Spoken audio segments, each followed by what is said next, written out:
Okay, so a couple of you guys have asked for a quick tutorial on just the very basics of putting together a map, a Choropleth map in Tableau. So let's get through this as quickly and as painlessly as possible. So this is the opening screen of Tableau here. And the first step we're going to do is we're going to connect to some data. And in this case, we're going to connect to a Microsoft Excel document. So we just click on that, and then we're going to find our data. And for me, I think, um, let's see, I had the Florida counties by area and population. I think this is the one I want to use. So let's connect to that and we'll take a look. All right, so once we've connected to that, Tableau will automatically take you to this data source page, right? So you can see that our spreadsheet had, or our Excel document had three different sheets. We had one for area, one for density, and one for population. So I'm going to take density because that's the one where I probably did my analysis, and I'm going to drag it into this field up here that says drag tables here. All right. Now what that does is that displays the data from that sheet into this section here. So I have columns for state, county, square miles, population, and density, even though that looks a little funky there. But more importantly are these little icons up here. And what this one is, that's sort of a geolocation identifier. Um, this is a geolocation identifier. And these hashtags indicate that these columns contain quantifiable data. All right.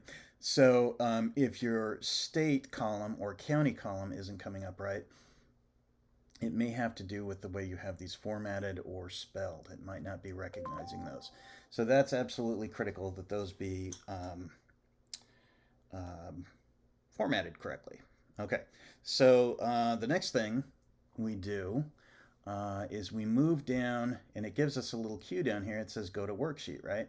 So that's what we're going to do is we're going to go to worksheet, and this is all of the information from the sheet that we had selected in the last step.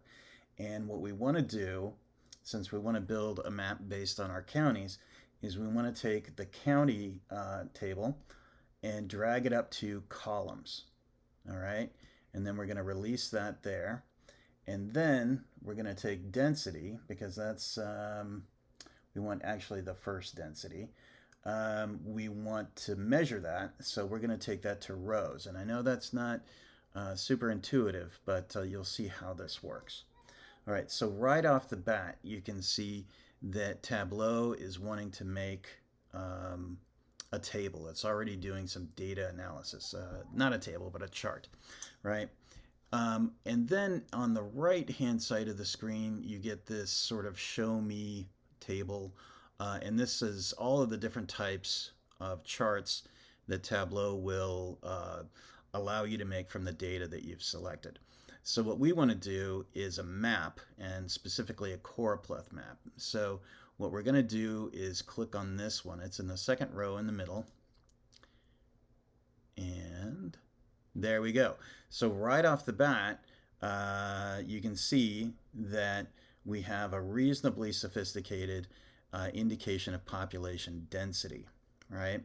If we roll over a county, we can see that it's labeled. We have county, state, and the density, right? Now, that doesn't look particularly meaningful right now, or it looks a little clunky. So what we're going to do is we're going to edit that. And the way that we edit our tooltip, these are called tooltips, by the way, is to go up here into our marks table, and we're going to click on tooltip, and here we can edit this just like any other text editor. Now we know we're dealing with Florida, so I'm just going to select this whole line and pull that out. And but if we wanted to be redundant, we could say Florida County here. And for density, maybe we could provide something that is a little more meaningful. and say people per square mile. And then I'm going to pull that parentheses out, right? And let's hit OK, and we'll see if that works. So there we go. We have Florida County, Hillsborough, people per square mile, 1324. So that's pretty good for me. Now, if we wanted to provide more information in that tooltip, what we could do is pull in population, and we just click and drag it onto tooltip, and square miles. All right. So now, if we roll over that, let's see. Oh, we have to reset it because it's recognizing this as being customized. So let's go ahead and reset it, and you can see that those values are now in there. But now we can go back and edit it again by clicking on it.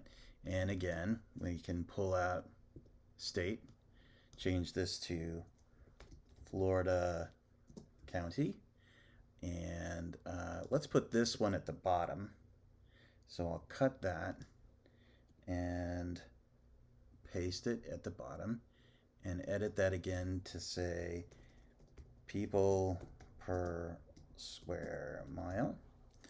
And then for square miles, let's just say area, and then after here we can say square miles, and population is fine, right? So let's hit OK, and let's see what it looks like. All right, so we can see Florida County, Hillsborough, population 1,000,003, area 1,000 in 20 square miles, and people per square mile. So that all looks pretty good. All right, so the map is looking reasonable, but one thing I can see is that we're missing county labels. Right now we can roll over and we can see the counties, but that might slow people down, and they might want a little more to give them bearings, right? So the way we deal with that is we come back up here to the label indicator in the marks panel, and we're going to drag county onto the label. All right, and then that pops up. All right, so we can see all of those counties, and if we click on it, again, we can edit it. So I can make this a little bit smaller if I wanted to. I can make it bold. I could change the color of it, so on and so forth. But probably one of the most important settings here is the allowing labels to overlap other marks. If I click that on, you can see that every county is going to have a label, even if they run into each other, right? If I click that off, Tableau will figure out when county names will collide, and they'll eliminate that. Now, if I zoom in, the collisions will sort of reset, and that will probably work okay for us. Now, if I click here, that should reset the map. And that's about it. Well, let's take a look at color.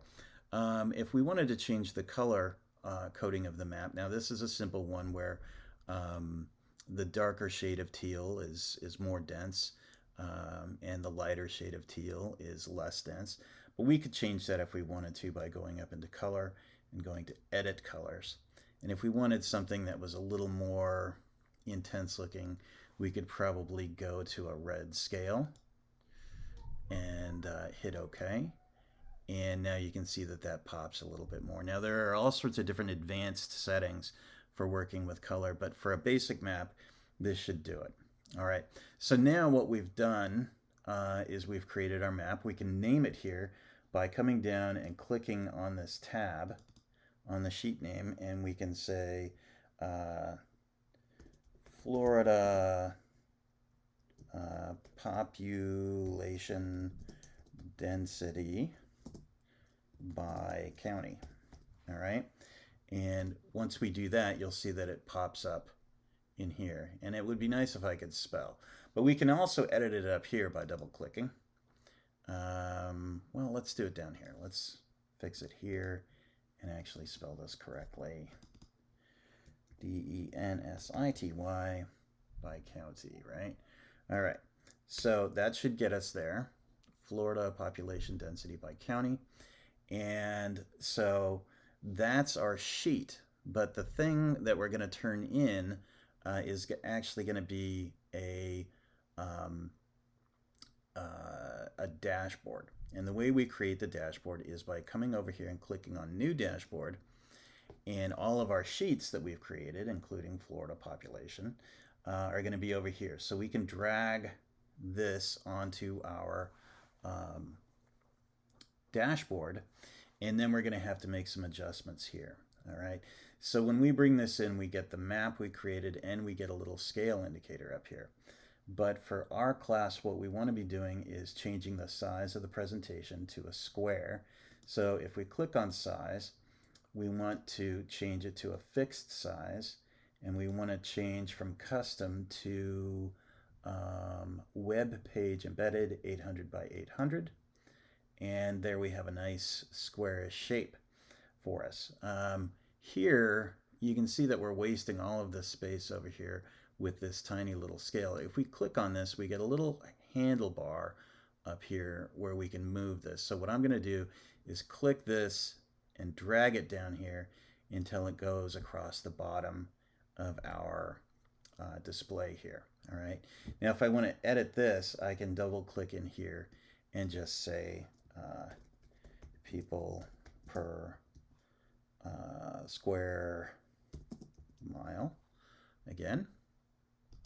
All right. And then if I wanted to, I could center my map again. And we're getting really close to what we want to do here. All right. But you can see that the Gulf of Mexico gives us a really nice area to add text in here.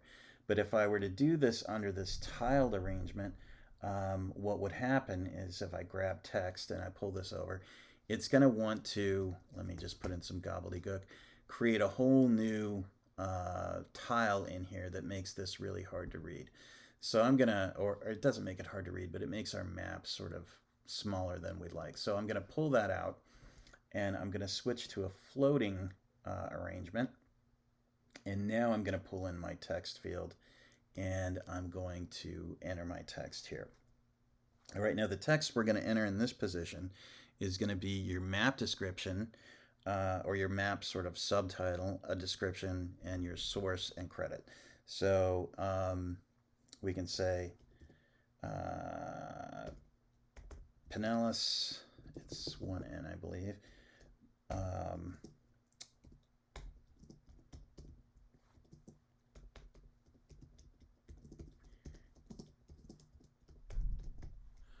All right, let's take a look. Dun, dun, dun. We can move that out of the way. And so that's going to be our headline. And then I'm just going to put in some placeholder text.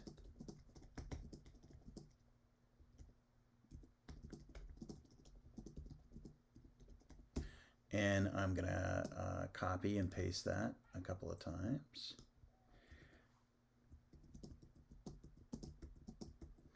Then I'll pull in a return here and do a source. And we'll just say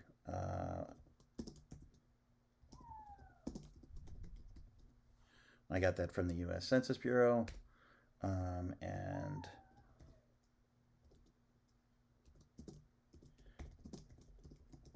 And so this is my credit as the artist. All right.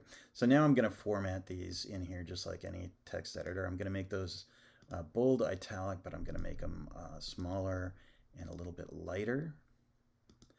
And then for my main chatter here, I'm going to make that a little bit bigger. And for my subhead, I'm going to make that bigger still and make that bold. All right. So then I'm going to say OK. And we can see that this fits in here reasonably well. We've got a little bit of a widow there. So I'm going to open that up a little bit, and we can see that that fits reasonably well. All right, so I have a title for the map up here. I have my labels set. I have my color coding set the way I want it to. I have my tooltip arranged. I have my scale edited so that it makes sense. And I have my subhead and sort of intro chatter for the map here. And I have a source and a credit down here. So that's about everything that I want. All right. When I get to this point, I'm going to, well, check everything again. And if I'm happy with it, I'm going to go up here to File and Save to Tableau Public. All right. So when I do that, it gives me a title. And if I'm signed in right now, but it'll probably ask you to sign in. So I'm going to name my map Florida Population Density and hit save. All right. So what that is going to do, that's going to save it to the Tableau server. And then it's going to take you to your web browser. Automatically should launch that. And it's going to take you to a page that indicates, well, that features your new project, right? Down at the bottom here, there are all sorts of opportunities where you can download the project. You can see it in full screen. But here, this is what we're interested right now. If we click on share, this is where we get our embed code and our link. All right, so we're really interested in our embed code. This is what we would copy and then put into our blog post for the assignment. So, and when you do that, make sure that you switch back into code editor mode to put in your embed code, and then switch back out of code editor mode to work on the rest of your post. All right, so that should be it. It's pretty straightforward if you take it step by step. I hope this was helpful, and I look forward to seeing your projects.